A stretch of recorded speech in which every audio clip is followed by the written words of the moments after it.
Manifesto कह रहा है कि अगर हमारी सरकार बनती है तो यहाँ के स्थानीय को 75% नौकरी देंगे। आज अब बीडीपीएस सामने खड़ा है, यहाँ 100 गवर्नर को ढूंढ के निकालिए, क्या 75 हमारे झारखंड के लोग हैं? मोतीलाल महतो जी आएंगे और सभा को संबोधित करेंगे। धन्यवाद।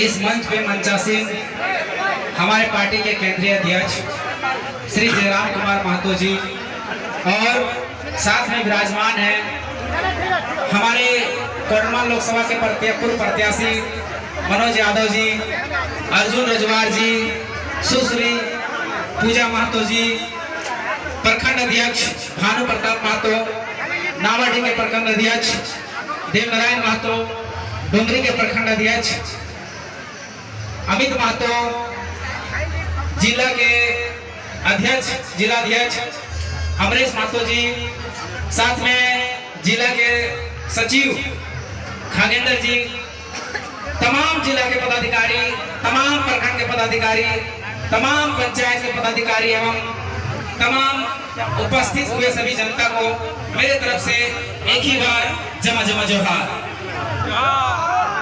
आलम गढ़वी जी का एक लाइन है कि तुम्हारी फाइलों में गांव का मौसम गुलाबी है, तुम्हारी फाइलों में गांव का मौसम गुलाबी है, लेकिन ये आंकड़े जो थे ये दावा किताबी है।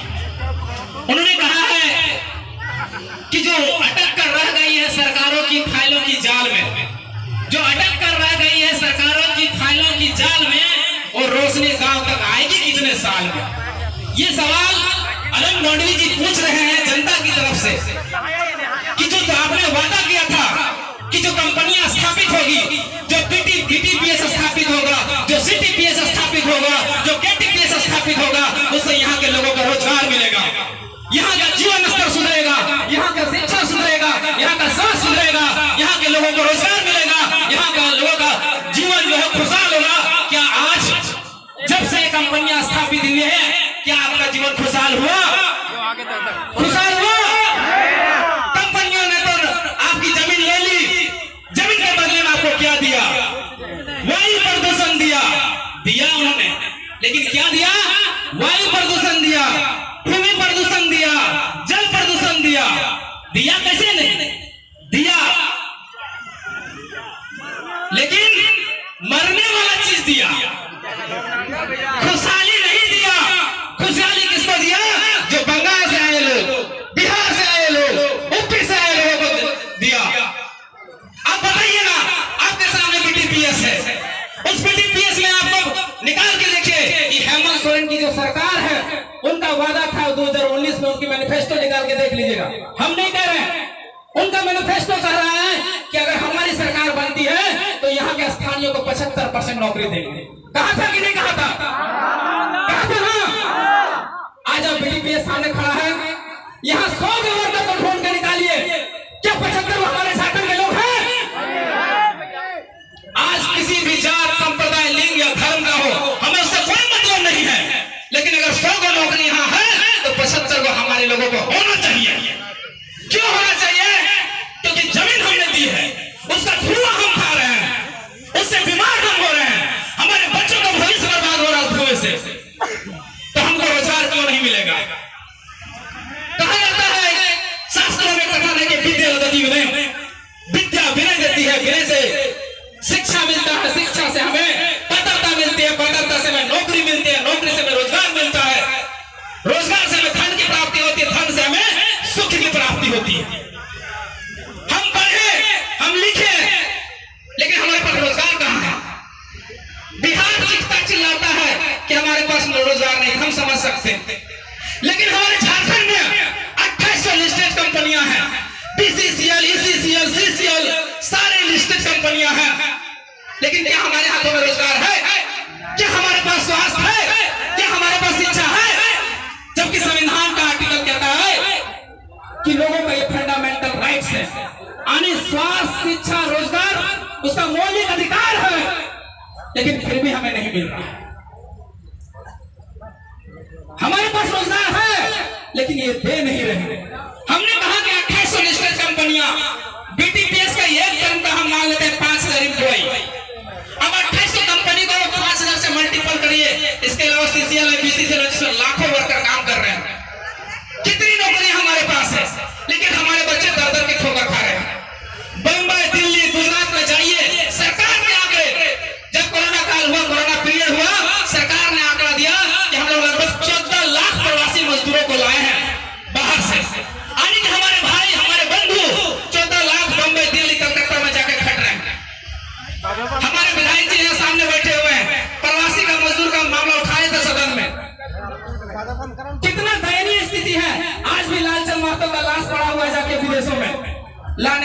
होती है।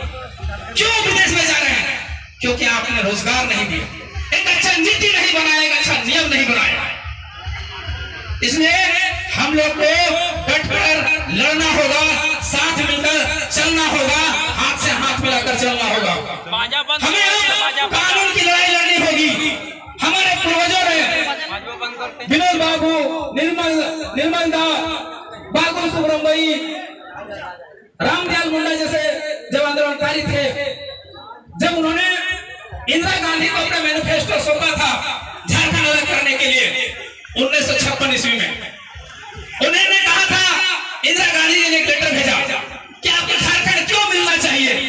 उन्होंने कहा कि झारखंड हमें इसलिए मिलना चाहिए कि हमारे लोग जो हैं बहुत भोले भाले हैं, हमारे लोग जो हैं बहुत सीधे साधे हैं। हम बाहर के लोगों के साथ ना तो हमारी भाषा मिलती है, ना तो हमारी संस्कृति मिलती है, ना तो उसके साथ हमारा हक अधिकार मिल पाता है। इसलिए हमें झारखंड से झारखंड अलग होगा तो हमारे बाल बच्चों के लिए शिक्षा मिलेगी, हमारे बाल बच्चों को स्वास्थ्य मिलेगा, हमारे बाल बच्चों को रोजगार मिलेगा। लेकिन आज तक नहीं मिल पाया। उतना तो छोड़ दीजिए, बीटीपीएस के सामने यहाँ 10 किलोमीटर के एरिया में सारा उत्तर घाट का पंचायत आता है, इधर गोविंदपुर आता है, ये एरिया आता है।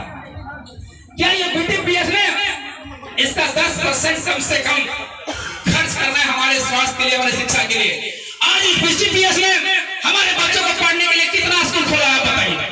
एक स्कूल खुला है कहीं? आप लोग बताइए, एक हॉस्पिटल खोला है?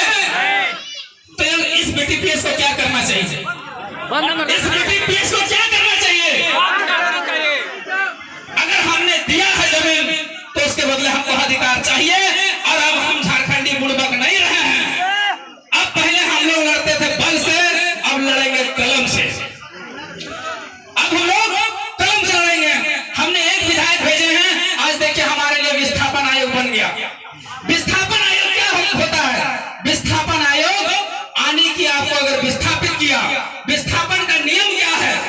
अगर हमारा एक बकरी भी विस्थापित होता है तो उस विस्थापन नीति में यह पॉलिसी होना चाहिए कि एक बकरी का कीमत अगर 3000 है और 3000 अगर एक बकरी विस्थापित हो रहा है तो उसका भी मुआवजा आपको देना पड़ेगा। ये विस्थापन